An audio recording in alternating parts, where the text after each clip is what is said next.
നമുക്കെല്ലാവർക്കും അറിയാം നമ്മളുടെ സീസൺ 4 റണ്ണറപ്പായ ബ്ലെസ്ലി ബ്ലെസ്ലിയെ ഇപ്പോൾ ഒരു തട്ടിപ്പ് കേസിൽ അറസ്റ്റ് ചെയ്തിരിക്കുകയാണ്. ബ്ലെസ്ലിയെ കുറിച്ച് പറയുകയാണെങ്കിൽ സീസൺ 4 നല്ലൊരു ഫാൻ ബേസ് ഉണ്ടാക്കാൻ കഴിഞ്ഞ ഒരു മത്സരാർത്ഥിയായിരുന്നു. മത്സരാർത്ഥി എന്ന രീതിയിൽ ഒരുപാട് ഫാൻസുകളെ ഉണ്ടാക്കാൻ കഴിഞ്ഞു എന്നുള്ളതാണ്. അതുപോലെ തന്നെ ഒരുപാട് കോൺട്രവേഴ്സികൾ നടന്ന ഒരു സീസൺ തന്നെയായിരുന്നു സീസൺ 4. അതുകൊണ്ട് തന്നെ സീസൺ 4 ഒരുപാട് ശ്രദ്ധിക്കപ്പെട്ടിരുന്നു. പക്ഷേ ഈ ഫെയിം നിലനിർത്താൻ ബ്ലെസ്ലിക്ക് കഴിഞ്ഞിട്ടില്ലെന്ന് എനിക്ക് പല പ്രാവശ്യവും അന്നും തോന്നിയിട്ടുണ്ട്, ഇപ്പോഴും തോന്നുന്നുണ്ട്. കാരണം ബിഗ് ബോസിൽ റണ്ണറപ്പായി വന്ന ഒരാൾക്ക് എന്തായാലും നല്ലൊരു ഫെയിമിലേക്ക് എത്തേണ്ടതാണ്. പക്ഷെ അതിന് ശ്രമിക്കാതിരുന്നതോ ഇനി ആരും ചാൻസ് കൊടുക്കാതിരുന്നതോ എന്ന് അറിയത്തില്ല. എന്നാലും വലിയൊരു ഫെയിമിലേക്ക് വരാൻ ബ്ലെസ്ലിക്ക് കഴിഞ്ഞിട്ടില്ല. അതിന് കാരണം മറ്റൊന്നുമല്ല, അന്ന് ചർച്ചകൾ മുഴുവനും ഈ പറഞ്ഞ ദിൽഷ, ഡോക്ടർ റോബിൻ അവരെ ബന്ധപ്പെട്ടായിരുന്നു. ദിൽഷയും അവിടെ സൈഡായി പോയി എന്നുള്ളതാണ് ആ സീസൺ കണ്ടവർക്കറിയാം. അവിടെ ഹിറ്റായത് ഇടയ്ക്ക് വെച്ച് ബിഗ് ബോസ് തന്നെ പല കളികളും കളിച്ച് പുറത്താക്കിയെന്ന് നമുക്ക് എല്ലാവർക്കും അറിയാവുന്ന കാര്യമാണല്ലോ. അപ്പൊ അങ്ങനെ പുറത്തായ ഡോക്ടർ റോബിൻ രാധാകൃഷ്ണനായിരുന്നു. ഇപ്പോഴും റോബിനെ സംബന്ധിച്ചിടത്തോളം റോബിൻ ഇപ്പോഴും ഫെയിമിൽ തന്നെയാണ്.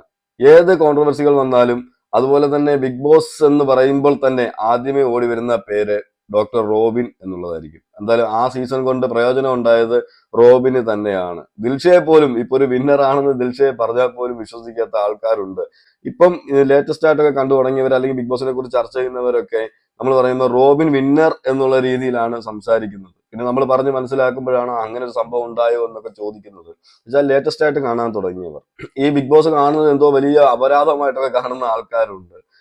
അതിപ്പോ ഇപ്പോൾ ലേറ്റസ്റ്റ് ആയിട്ട് ഇപ്പൊ അതൊക്കെ മാറി മാറി വരുന്നുണ്ട്. എന്തായാലും ബ്ലെസ്ലി നമുക്കറിയാം, ബിഗ് ബോസ് ഷോയുടെ അകത്ത് തന്നെ നമ്മൾ നിൽക്കുമ്പോൾ തന്നെ നമുക്കറിയാം നല്ലൊരു വ്യക്തിയായിട്ട് നമുക്ക് എല്ലാവർക്കും തോന്നിയിട്ടുണ്ട്. പക്ഷെ ഇപ്പോൾ ഒരു കേസ് വരുന്നുണ്ട്. ആ കേസിന്റെ സത്യാവസ്ഥ എന്താണെന്ന് നമുക്കറിയില്ല. എന്തായാലും പോലീസ് അറസ്റ്റ് ചെയ്തിട്ടുണ്ട് എന്നാണ് അറിയുന്നത്. 9 ദിവസം മുന്നേ അറസ്റ്റ് ചെയ്തിരുന്നു എന്നും പറയപ്പെടുന്നുണ്ട്. ഇപ്പോഴാണ് കോടതിയിൽ ഹാജരാക്കിയതെന്നും ഇനിയിപ്പം കോടതി ജാമ്യം നിഷേധിച്ചത് കൊണ്ട് ജയിലിലേക്ക് കൊണ്ടുപോകും എന്നുമാണ് കേൾക്കുന്നത്. എന്തായാലും ഇത് വലിയൊരു സ്കാമാണ്. ജോലി നൽകാമെന്ന് പറഞ്ഞ് തട്ടിപ്പ് നടത്തുകയും ജോലി വാഗ്ദാനം ചെയ്ത് ലഭിക്കുന്ന ആ ക്യാഷ് ക്രിപ്റ്റോയിലേക്ക് നിക്ഷേപിക്കുകയും അങ്ങനെയൊക്കെയാണ് തട്ടിപ്പ് നടത്തിയെന്നാണ് പറയുന്നത്. ഇതിന്റെ മുകളിൽ ഇനിയും ആൾക്കാരുണ്ട് എന്നാണ് പറയുന്നത്. വലിയ വലിയ തട്ടിപ്പ് സംഘങ്ങൾ ഉണ്ടെന്നൊക്കെയാണ് പറയുന്നത്. ഇതെല്ലാം നമുക്കൊന്ന് കേൾക്കാം. അതായത് വിനിത, ബിഗ് ബോസ് താരം എല്ലാവർക്കും പരിചയമുള്ള ആളായിരിക്കും സ്വാഭാവികമായും ബ്ലെസ്ലിയുടെ മുഴുവൻ പേര് മുഹമ്മദ് ഡിലിജന്റ് ബ്ലെസ്ലി എന്നാണ്. ബ്ലെസ്ലിയാണ് ഇത്തരത്തിൽ ജോലി വാഗ്ദാനം ചെയ്ത് തട്ടിപ്പ് നടത്തി കോടികളുടെ തട്ടിപ്പാണ് നടത്തിയിരിക്കുന്നതെന്നാണ് മനസ്സിലാക്കാൻ കഴിയുന്നത്. ഓൺലൈൻ വഴിയാണ് തട്ടിപ്പ് നടത്തിയിരിക്കുന്നത്. മ്യൂൾ അക്കൗണ്ട് വഴി ഈ പണം കൈമാറിയതായാണ് പോലീസ് കണ്ടെത്തിയിരിക്കുന്നത്. ക്രൈംബ്രാഞ്ചാണ് ഇപ്പോൾ ഇയാളെ അറസ്റ്റ് ചെയ്തിരിക്കുന്നത്. കാക്കൂർ പോലീസാണ് കേസ് രജിസ്റ്റർ ചെയ്ത് അന്വേഷണം തുടങ്ങിയത്. അതിനുശേഷം 3 മാസത്തോളമായി ക്രൈംബ്രാഞ്ച് തന്നെ അന്വേഷണം നടത്തുകയായിരുന്നു. സമാനമായ തട്ടിപ്പിൽ നിരവധി പേർക്കെതിരെ കേസെടുത്തിട്ടുണ്ട് എന്നാണ് അറിയുന്നത്. ആരെയാണ് തട്ടിച്ചത്, എത്ര പേരെ തട്ടിച്ചിട്ടുണ്ട് തുടങ്ങിയ വിവരങ്ങൾ വരാനിരിക്കുന്നതേയുള്ളൂ. ഏതായാലും ഇൻഫ്ലുവൻസർ എന്ന നിലയ്ക്ക്, അതായത് യൂട്യൂബ് ഇൻഫ്ലുവൻസർ എന്ന നിലയ്ക്കൊക്കെ ബ്ലെസ്ലി എല്ലാവർക്കും പരിചയമായിരിക്കും. ആ ഒരു പരിചയം വെച്ചാണ് ഈ തട്ടിപ്പ് നടത്തിയതെന്നാണ് പോലീസ് പറയുന്നത്. 3 മാസത്തോളമായിട്ട് ഈ കേസിന് പുറകിലായിരുന്നു ക്രൈംബ്രാഞ്ച് എന്നാണ് പറയുന്നത്. അതുപോലെ തന്നെ ഇൻഫ്ലുവൻസർ ആയതുകൊണ്ടും അതുപോലെ തന്നെ ബിഗ് ബോസിന്റെ റണ്ണറപ്പ് ആയതുകൊണ്ടും കൂടുതൽ പേർക്ക് ബ്ലെസ്ലിയെ അറിയാവുന്നത് കൊണ്ടും ബ്ലെസ്ലിയെ വിശ്വസിച്ച് ക്യാഷ് കൊടുത്തവരുണ്ടെന്നാണ് പറയുന്നത്. നമ്മൾ പലപ്പോഴും സോഷ്യൽ മീഡിയ ഒക്കെ തുറന്നു കഴിയുമ്പോൾ നമുക്ക് കാണാൻ കഴിയുന്നതാണ് ഇങ്ങനെയുള്ള ഒരുപാട് സംഭവങ്ങളുണ്ട്, സ്കാം ഉണ്ട്. അതിൽ ഈ പ്രമുഖരായ വ്യക്തികൾ എന്ന് വെച്ചാൽ എല്ലാവരെയും പറയുന്നില്ല, പ്രമുഖരായ കുറെ വ്യക്തികൾ ഇത് പറയുമ്പോൾ അല്ലെങ്കിൽ സെലിബ്രിറ്റി ലെവലിലൊക്കെ നിൽക്കുന്ന ആൾക്കാർ ഇത് പറയുമ്പോൾ വിശ്വസിച്ച് അതിൽ പോയി ചാടി കൊടുക്കുന്ന ആൾക്കാർ ഒരുപാടുണ്ട്. അവരെ വിശ്വസിച്ചാണ്, സത്യത്തിൽ ആ പറയുന്നവരെ വിശ്വസിച്ചിട്ടാണ് കൂടുതൽ പേരും അതിലേക്ക് പൈസ നിക്ഷേപിക്കുന്നതും ആ തട്ടിപ്പിലൊക്കെ പോയി പെടുന്നതും ഒക്കെ. അത് എത്ര വന്നാലും പഠിക്കാത്ത ആൾക്കാരാണ് നമ്മുടെ സമൂഹത്തിൽ ഉള്ളത് എന്നുള്ളതാണ് ഇപ്പോഴും. ഒരുപാട് തട്ടിപ്പുകൾ, ഇങ്ങനെ ഒരുപാട് സമാനമായ തട്ടിപ്പുകൾ നേരത്തെ ഇങ്ങനെ നടന്നിട്ടുണ്ട്. അതുപോലെ തന്നെ പല പരസ്യങ്ങളും നമ്മൾ കണ്ടിട്ടുണ്ട്. പലതും ബാൻ ചെയ്തിട്ടുണ്ട്. യൂട്യൂബ് തന്നെ പലതും ബാൻ ചെയ്തിട്ടുണ്ട്. ആ ഒരു പരസ്യവും ഇതുപോലുള്ള സെലിബ്രിറ്റീസിനെ കൊണ്ടൊക്കെ ചെയ്യിക്കുകയും അതിൽ പോയി ഒരുപാട് പേരുടെ കുടുംബം നഷ്ടപ്പെട്ട കഥകളൊക്കെ നമുക്കറിയാം. അതിൽ പൈസ ഒരുപാട് കളയുകയും ഒക്കെ ചെയ്തവരെ. എന്തായാലും ബ്ലെസ്ലിയെ അറസ്റ്റ് ചെയ്തിട്ടുണ്ട്. 3 മാസമായിട്ട് ക്രൈംബ്രാഞ്ച് ഇതിന്റെ പുറകിലായിരുന്നു. അത്രയും നിരീക്ഷണത്തിന് ശേഷമാണ് ബ്ലെസ്ലിയും അതിൽ പങ്കുണ്ട് എന്നറിഞ്ഞുകൊണ്ട്, ബ്ലെസ്ലിയും പ്രധാന ഒരു പങ്കാളിയാണ് എന്നറിഞ്ഞുകൊണ്ടാണ് അറസ്റ്റ് ചെയ്തിരിക്കുന്നത് എന്നാണ് പറയുന്നത്. എന്നാണ് ഞാൻ പറഞ്ഞത്. നമ്മൾ ഈ ബിഗ് ബോസ് ഷോ കാണും, നമ്മൾ ഇവരെയൊക്കെ ഇഷ്ടപ്പെടും, അതൊക്കെ ശരിയാണ്. പക്ഷെ അവര് പറയുന്ന വെളിയിൽ വന്നു കഴിഞ്ഞിട്ട് അവരെ പരസ്യക്കാർ ഒരുപാട് പേര് സമീപിക്കുകയും അല്ലെങ്കിൽ അവരുടെ യഥാർത്ഥ മുഖമാണ് അതിനകത്ത് കാണുന്നതെന്ന് പറഞ്ഞാൽ അവർക്ക് മറ്റൊരു മുഖം തീർച്ചയായിട്ടും ഉണ്ടാകും, വെളിയിൽ എന്തായാലും ഉണ്ടാകും. അപ്പൊ ഇനിയെങ്കിലും എല്ലാവരും സൂക്ഷിക്കുക എന്നുള്ളതാണ്. അവരുടെ ഗെയിം ബിഗ് ബോസ് ഹൗസിനകത്ത് ഗെയിം കളിക്കുന്നു, അതിനുശേഷം അവർ വെളിയിൽ വരുന്നു. വെളിയിൽ വന്നു കഴിഞ്ഞിട്ടും അവരെ ഒരുപാട് പേര് പൊക്കിക്കൊണ്ട് നടക്കുന്നവരെല്ലാം ഉണ്ട്. അതെല്ലാവരെയും ഒരുമാതിരിപ്പെട്ടവർക്കെല്ലാം ഫാൻസൊക്കെ ഉണ്ടാകാറുണ്ട്. അപ്പൊ അവരെ വിശ്വസിച്ച് അവരിലൊരു വിശ്വാസ്യത നേടിക്കൊണ്ടാണ് ഈ തട്ടിപ്പുകളൊക്കെ നടത്തപ്പെടുന്നത്. എന്തായാലും അതിൽ ഞാൻ ഒരാളെ ഞാൻ എടുത്തു പറയും. ഞാൻ കണ്ടതിൽ ഈ പരസ്യങ്ങൾ ഒരുപാട് പേരുണ്ട് കേട്ടോ, നല്ല രീതിയിലൊക്കെ ചെക്ക് ചെയ്തിട്ടൊക്കെ പരസ്യം ചെയ്യാറുള്ളൂ, അല്ലെങ്കിൽ അതിനെപ്പറ്റി അന്വേഷിച്ചിട്ടേ ചെയ്യാറുള്ളൂ. ഈ അഡ്വർടൈസ്മെന്റ് ആണെങ്കിലും അതിനെക്കുറിച്ചൊക്കെ അന്വേഷിച്ചിട്ട് അതെങ്ങനെയാണ് സമൂഹത്തിൽ എങ്ങനെയാണ് അത് പ്രതിഫലിക്കുന്നത് എന്നൊക്കെ അന്വേഷിച്ച് ചെയ്യുന്ന ഒരുപാട് പേരുണ്ട്. അതിൽ എനിക്ക് എടുത്തു പറയാൻ തക്ക ഒരാളാണ് ഞാൻ നേരത്തെ പറഞ്ഞ പോലെ ഡോക്ടർ റോബിന്, അതുപോലെ തന്നെ അഖിൽമാരാർ. കൂടുതലും അതിനകത്ത് അഖിൽമാരാറാണ് ഇപ്പം കൂടുതൽ അഡ്വർടൈസ്മെന്റ് ഒക്കെ കൂടുതൽ ചെയ്യുന്നത് ഞാൻ കണ്ടിട്ടുണ്ട്. അപ്പൊ അതിലും അഖിൽമാരാർ എന്തൊരു പ്രോഡക്റ്റ് ആണെങ്കിലും ശരി, അത് പരീക്ഷിച്ചതിന് ശേഷം മാത്രമേ അത് പറയാറുള്ളൂ, അല്ലെങ്കിൽ അത് സമൂഹത്തിലേക്ക് നല്ല മെസ്സേജ് ആണോ കൊടുക്കുന്നത് എന്നൊക്കെ നോക്കിയേ ചെയ്യാറുള്ളൂ എന്നൊക്കെ പറഞ്ഞിട്ടുണ്ട്. കൂടുതലും ഞാനത് 100% ഞാൻ അഖിൽമാരാറിൽ ഞാനത് കണ്ടിട്ടുണ്ട് അങ്ങനെ ചെയ്യുന്നത്. അതുപോലെ തന്നെ റോബിനിലും കണ്ടിട്ടുണ്ട്. പക്ഷെ അങ്ങനെ പറഞ്ഞിട്ട് എല്ലാവരും ഇതേപോലെ ആകണം എന്നില്ല. ഓക്കെ, എല്ലാവരും മനസ്സിലാക്കുക. അപ്പൊ എന്തായാലും ഈ തട്ടിപ്പിനെ കുറിച്ച് പോലീസ് ഇനിയും അന്വേഷണമുണ്ട്. ഇനിയും ഇതിന് മേളിലൊക്കെ വലിയ വലിയ ആൾക്കാരുണ്ടെന്നാണ് പറയുന്നത്. പോകെ നമുക്ക് കാണാം. അതുപോലെ തന്നെയാണ് സീസൺ 7 നമ്മുടെ റണ്ണറപ്പായ അനീഷിന് പെണ്ണുങ്ങളെല്ലാം കൂടി ചേർന്ന് ഒരു പണി കൊടുത്തു. മറ്റൊന്നുമല്ല, മെറ്റർനിറ്റി ലീവിനെ കുറിച്ചും പ്രസവാനന്തര ലീവ് കൊടുക്കുന്നതിനെ കുറിച്ചും ഒക്കെ എതിർത്ത ഒരാളായിരുന്നു ഈ പറയുന്ന അനീഷ്. ഇപ്പോൾ എതിർപ്പുണ്ടോ എന്ന് എനിക്കറിയില്ല കേട്ടോ. ഇപ്പൊ അതിനെക്കുറിച്ചൊന്ന് ചോദിച്ചു കഴിഞ്ഞാൽ ഒഴിഞ്ഞു മാറുകയാണ് ചെയ്യുന്നത്. എന്തായാലും പുള്ളിക്ക് മനസ്സിലായി കാണും. എന്തായാലും ഒരു പരിപാടിക്ക് പോയപ്പോൾ പെണ്ണുങ്ങളെല്ലാം കൂടി ചേർന്ന് ഈ പറയുന്ന പീരീഡ്സ് വരുമ്പോൾ എന്താണ് ഒരു ലേഡിക്ക് അനുഭവപ്പെടുന്ന വേദന എന്നുള്ളത് കാണിച്ചു കൊടുക്കുന്നുണ്ടായിരുന്നു. അനീഷ് അതിന് നിന്നു കൊടുത്തത് തന്നെ, അനീഷ് എന്ന ഒരു വ്യക്തിയുടെ വ്യക്തിത്വത്തെ നമുക്ക് പറയാം. അനീഷിന് വേണമെങ്കിൽ അതിൽ നിന്നൊക്കെ ഒഴിഞ്ഞു മാറുകയൊക്കെ ചെയ്യാമായിരുന്നു. എന്തായാലും പെണ്ണുങ്ങളെല്ലാം കൂടി ചേർന്ന് ഒരു പണി കൊടുത്തിട്ടുണ്ട്. ആ പണിയിൽ തീർച്ചയായിട്ടും മനസ്സിലാകുന്നുണ്ട് അനീഷിന് അതിന്റെ വേദന എന്താണെന്നുള്ളത്. ഞാൻ അനീഷിനെ കുറ്റപ്പെടുത്താൻ വേണ്ടി ഒന്നുമല്ല പറയുന്നത്.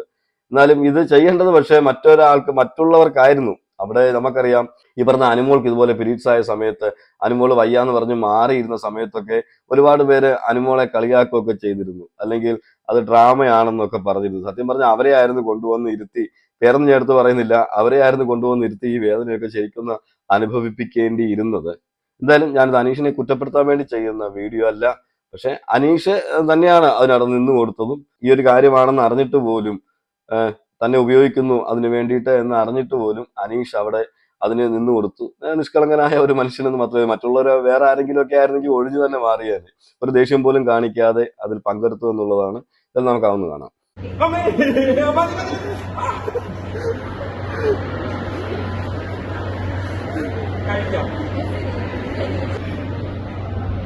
ഇങ്ങനെ നമ്മുടെ ഈ ഭാഗങ്ങളൊക്കെ വലിഞ്ഞു മുറുകുന്നു. അത് കഴിഞ്ഞിട്ട് സംടൈംസ് നമുക്ക് ഒന്നും ചെയ്യാൻ പറ്റാത്തൊരവസ്ഥ. പിന്നെ നമ്മൾ കോൺഷ്യസ് ആവുന്നു. നമ്മുടെ ഒരു അയ്യോ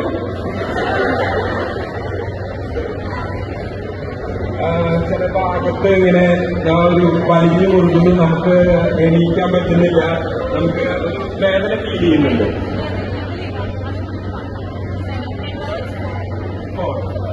ഇതിന് ഡിഫറെന്റ് ടൈപ്സ് ഓഫ് ലെവൽസ് ഉണ്ട്. 4 ആണ് ഇപ്പൊ സാർ ട്രൈ ചെയ്തിട്ടുള്ള ലെവല്. ഇനി 5. ഓക്കെ, സ്റ്റാർട്ട് ചെയ്യുന്നത്. ഞാൻ ഓരോന്ന് സ്ലോ ആയിട്ട് ചെയ്യും. മണ്ണിടുമ്പോ ഞാൻ അറിയുന്നില്ല. ഫീൽ ഫ്രീ ആണ്, കംഫർട്ടബിൾ ആണ്. സെക്കൻഡും നോ ഇഷ്യൂസ്, കുഴപ്പമില്ല. 3ക്ക് കുറച്ച് അവിടെ ഇവിടെ കറണ്ട് അടിക്കുന്ന പോലുള്ള ഒരു ഫീല്. 4 നമുക്കൊരു പെയിൻ ഉണ്ട്. എന്താ പറയാ, ബോഡിയിലേക്ക് ആ ഒരു പെയിൻ കിട്ടുന്നുണ്ട്. 5 നമ്മളിങ്ങനെ വയറൊക്കെ ഇങ്ങനെ പിടിക്കില്ലേ, ആ ഒരു അവസ്ഥയാണ്.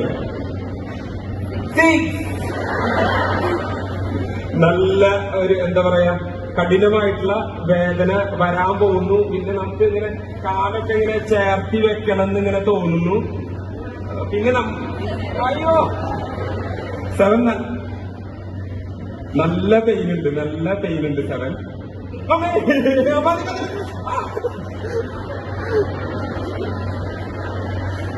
കഴിക്കാം. അപ്പൊ ആ പീരീഡ്സിന്റെ ഓരോ ലെവലുകളാണ് ഈ കാണിച്ചു കൊടുത്തത്. അപ്പോൾ തന്നെ പറയുന്നുണ്ട്, മണ്ണിലിടുമ്പോൾ എനിക്കൊന്നും തോന്നുന്നില്ല, അതുപോലെ തന്നെ മേളിലേക്ക് വരുന്തോറും അതിന്റെ ആ വേദന കൂടി വരുന്നു എന്നുള്ളത്. അപ്പൊ അതിനെക്കുറിച്ചാണ് എനിക്കിതിനെക്കുറിച്ച് കൂടുതൽ സംസാരിക്കാൻ അറിയാത്തത് കൊണ്ട് ഞാൻ സംസാരിക്കുന്നില്ല. എങ്കിലും എനിക്ക് അറിയാവുന്ന രീതിയിലാണ് ഞാൻ പറയുന്നത്. ആ വേദന എന്ന് പറയുന്നത് അസഹനീയമാണെന്ന് നമുക്കറിയാം. ആ അസഹനീയമായ വേദന എന്താണെന്ന് ഇപ്പോൾ അനീഷിന് മനസ്സിലായിട്ടുണ്ട്. പക്ഷേ ഇവിടെ അനീഷിന് അന്ന് അനീഷ് പറഞ്ഞ ഒരു കാര്യമുണ്ട്. ഈ പ്രസവാനന്തര ലീവിനെ കുറിച്ചാണ് അന്ന് സംസാരിച്ചത്. അപ്പം ഈ പ്രസവിക്കുമ്പോഴുള്ള വേദന കൂടി അനീഷ് അനുഭവിക്കുകയാണെങ്കിലുള്ള അവസ്ഥ ഒന്ന് ആലോചിച്ച് നോക്കിയേ. പീരീഡ്സ് വരുന്ന സമയത്തുള്ള വേദനയാണ് ഈ പറയുന്ന അനീഷിന് ഇപ്പോൾ കാണിച്ചു കൊടുത്തത്. അതുപോലെ ഈ പ്രസവിക്കുമ്പോഴുള്ള വേദന എന്താണ് എന്ന് കൂടി ഒന്ന് അറിയിച്ചു കൊടുത്തിരുന്നെങ്കിൽ തീർച്ചയായിട്ടും അനീഷ് ആ ഒരു സ്റ്റേറ്റ്മെന്റിൽ നിന്ന് പൂർണ്ണമായും മാറിയേനെ എന്നാണ് എനിക്ക് തോന്നുന്നത്. എന്തായാലും അനീഷ് അതിൽ നിന്നൊക്കെ ഒരുപാട് മാറിയിട്ടുണ്ട് എന്നാണ് എനിക്ക് അറിയാൻ കഴിഞ്ഞത്. ചില സംസാരങ്ങളിലൊക്കെ നമുക്ക് തോന്നുന്നുണ്ട്. എന്ന് വെച്ചാൽ അനീഷ് അന്ന് പറഞ്ഞതിൽ ഒരു തെറ്റുണ്ട് എന്നുള്ള രീതിയിൽ തന്നെ അനീഷ് പ്രതികരിച്ചിട്ടുണ്ട് പല സമയങ്ങളിലും. അപ്പൊ എന്തായാലും ഇതിനെക്കുറിച്ചുള്ള നിങ്ങളുടെ അഭിപ്രായങ്ങൾ നിങ്ങൾ കമന്റ് ചെയ്യുക. ഓക്കെ, മറ്റൊരു വീഡിയോയുമായിട്ട് നമുക്ക് കാണാം.